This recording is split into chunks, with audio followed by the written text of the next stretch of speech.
Bonjour, namasté, chère flamme divine, j'espère que vous allez bien. Bienvenue sur ma chaîne YouTube. Je vais vous parler maintenant de comment est-ce qu'on reconnaît un bon thérapeute.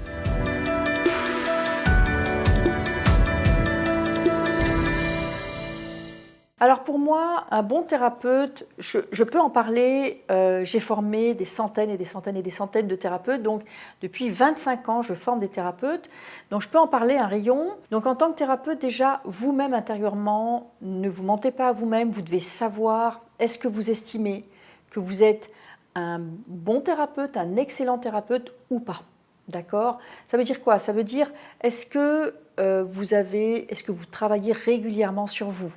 Est-ce que vous êtes un thérapeute au niveau du cœur? Parce que pour moi, la seule façon d'avoir des résultats, c'est d'être vraiment au niveau de l'intelligence du cœur. Si on aborde une personne avec le mental, l'ego, la personnalité, bien sûr que vous pouvez être un bon thérapeute, mais vous serez un thérapeute limité par le mental, l'ego, la personnalité. Alors je dis ça, je ne vise personne, hein, qu'on soit bien d'accord. Mon intention ici, c'est vraiment, comme on me pose souvent la question, c'est un partage au niveau du cœur, dans la bienveillance, d'accord? Mais pour moi, un bon, voire un excellent, vaut mieux qu'on soit même un excellent thérapeute, eh bien, c'est une personne qui a fait le chemin de venir au niveau du cœur et qui ne déroge pas de cette intelligence du cœur, au niveau de l'intelligence de l'amour. Pourquoi? Parce que quand vous avez une personne en face, un client, un patient en face de vous, si vous n'êtes pas dans un amour sans condition, donc une forme de compassion, ça va être compliqué de venir en aide à cette personne, ça va être compliqué de faire en sorte que cette personne, elle suive ce mouvement subtil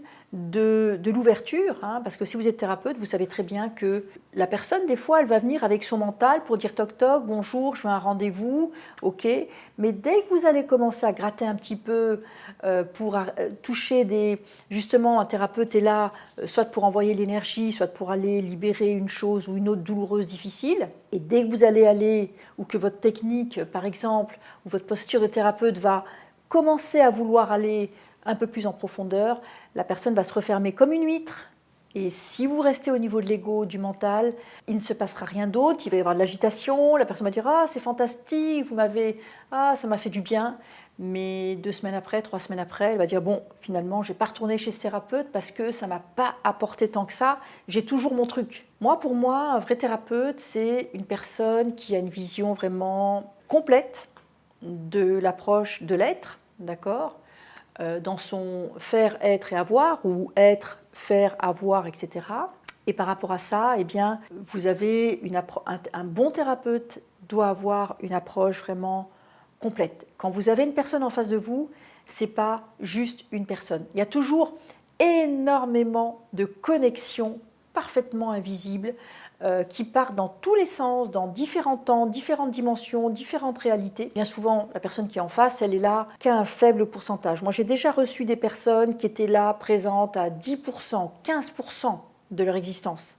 Et il a fallu aller chercher les autres parts éparpillées un peu partout, même dans l'abîme cosmique, dans le néant quasiment, pour en revenir ici et pour être un bon thérapeute. Moi, ce que je vous recommande, c'est vraiment, encore une fois, d'avoir une approche déjà relativement complète. Au niveau du cœur, on a dit d'être dans la bienveillance. Si vous-même, vous voyez que vous avez des parts de vous qui ont tendance à être dans le jugement, dans la non-bienveillance, ou même dans le ressentiment par rapport à une personne, enfin voilà, des choses comme ça, pas terribles, pas négatives, bien, ce que je vous recommande, c'est de faire ce travail sur vous, parce que là, ce sont des interférences qui vont perturber les processus de libération, de mieux-être, etc., etc. Et ensuite, si vous êtes au niveau du cœur et que vous avez une approche assez élargie, et donc vous pouvez vous dire, c'est bon, moi je coche les cases, et bien à ce moment-là, dites-vous une chose, c'est que quand vous obtenez des résultats,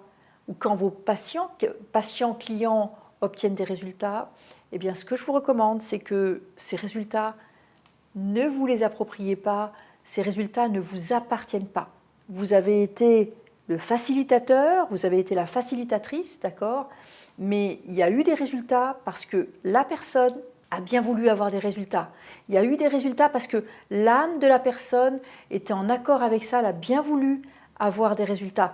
Ou les guides de la personne ont bien voulu qu'il y ait des résultats à ce moment-là. D'accord ? Il y a eu un concours de circonstances qui a fait que vous avez été là au bon moment, au bon endroit, vous avez facilité quelque chose, mais les choses se sont faites parce que chez la personne, encore une fois, il y a eu cette volonté effectivement d'aller mieux. Par contre, et là je vais parler plutôt des côtés patients, eh bien quand vous consultez, sachez une chose, c'est qu'il y a beaucoup de personnes qui consultent, et je pense qu'il va même y en avoir de plus en plus, d'accord, vu tout ce qui se passe, toute cette agitation dans la troisième dimension.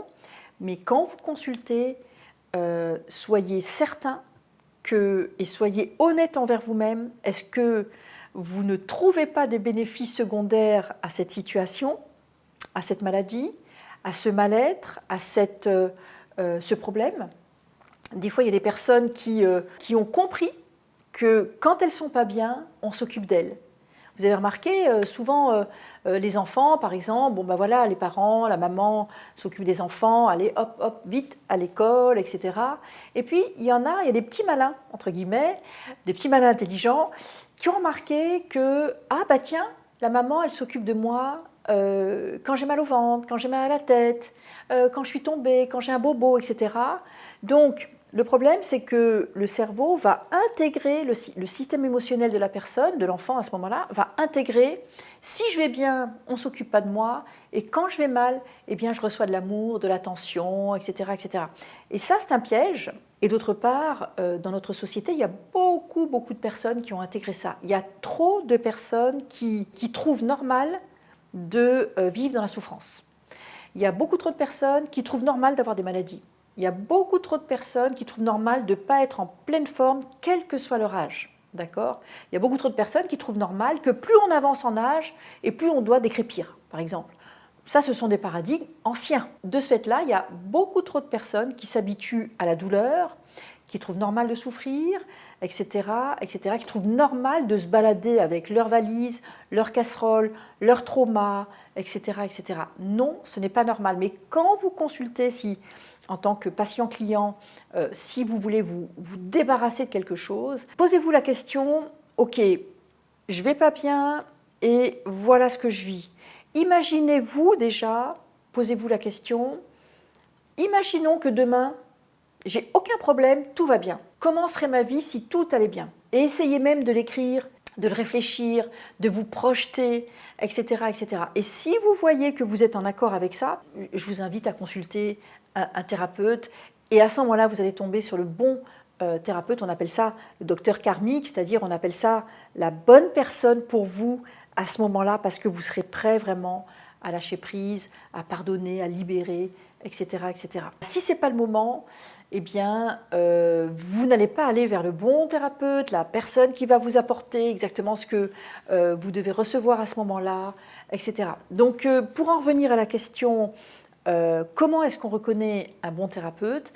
Eh bien, encore une fois, comme je l'ai dit, un bon thérapeute fait un travail sur lui, fait un travail sur soi, est au niveau du cœur, a une approche globale et surtout ne s'approprie pas les choses et il est conscient qu'il est là pour faciliter quelque chose chez une personne qui est prête aussi donc à libérer, prête à aller bien.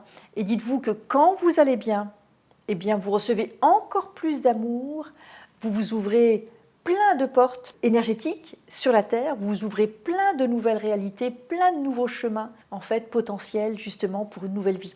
Donc n'ayez pas peur d'aller bien. Et pour les thérapeutes, eh bien n'ayez pas peur entre guillemets d'accompagner vraiment ce processus. Et si la personne va bien et que moi ça m'est arrivé combien de fois j'ai évalué plus de 40 000 consultations que j'ai pu assurer en une vingtaine d'années. Eh bien combien de fois il y a des personnes qui ont eu qui ont vécu de véritables miracles, hein, des libérations extraordinaires et qui n'ont pas fait forcément le lien avec le travail qu'elles avaient fait avec moi, mais je m'en fiche royalement, c'est-à-dire que pour moi, le plus important, c'est que cette personne elle aille bien, après qu'elle reconnaisse, est-ce que ça vient d'ici, de là ou de là, là, c'est là où l'ego commence et ça, moi, ça ne m'intéresse pas. Donc si vous êtes un thérapeute, je vous invite aussi à accepter que vous allez faire beaucoup de bien donc, pour votre patientèle, mais par contre, votre patientèle ne le reconnaîtra pas forcément, c'est pas grave, vous devez rester dans votre alignement et vous verrez que c'est comme ça que vous allez d'ailleurs développer votre clientèle et que vous serez en paix parce que la guérison de vos patients ne vous appartient pas. D'ailleurs, les résultats, qu'ils soient... C'est ça aussi un bon thérapeute, un excellent thérapeute, c'est que vous devez garder être dans votre posture, dans votre alignement. Faites ce que vous avez. Moi, c'est ce que je dis toujours à mes étudiants. Faites ce que vous avez à faire. Faites-le du mieux possible au point zéro. On ne fait pas d'excès de zèle. Hein. On fait ce qu'on a à faire de façon équilibrée, zen, avec sagesse, amour, connaissance. On est prêt, etc., etc. On fait ce qu'on a à faire. Le résultat, qu'il soit spectaculaire, ou que la personne vous dise « Ah, j'ai rien senti », tout ça, ça ne nous appartient pas, ça appartient à votre client-patient. Et une personne qui vous dit « J'ai rien senti », rassurez-vous, le travail se fait quand même, c'est juste que la personne, il y a des parts d'elle-même qui ne reconnaissent pas ou qui ne sont pas tout à fait prêts à reconnaître, c'est pas grave, restez dans votre posture et ne vous dites pas « Je ne suis pas un bon thérapeute », si. Donc ça veut dire que ce que vous devez cultiver, c'est vraiment votre posture à vous, votre attitude à vous, le reste ne nous appartient pas, parce que moi je me vis aussi bien sûr comme une thérapeute dans l'âme. Donc j'espère que ça vous a aidé, je vous souhaite le meilleur. Pensez à vous abonner à ma chaîne si ce n'est pas le cas pour recevoir régulièrement des contenus qui déchirent sur l'énergie, la thérapie, la spiritualité. Et prenez soin de vous. À tout bientôt. Namasté.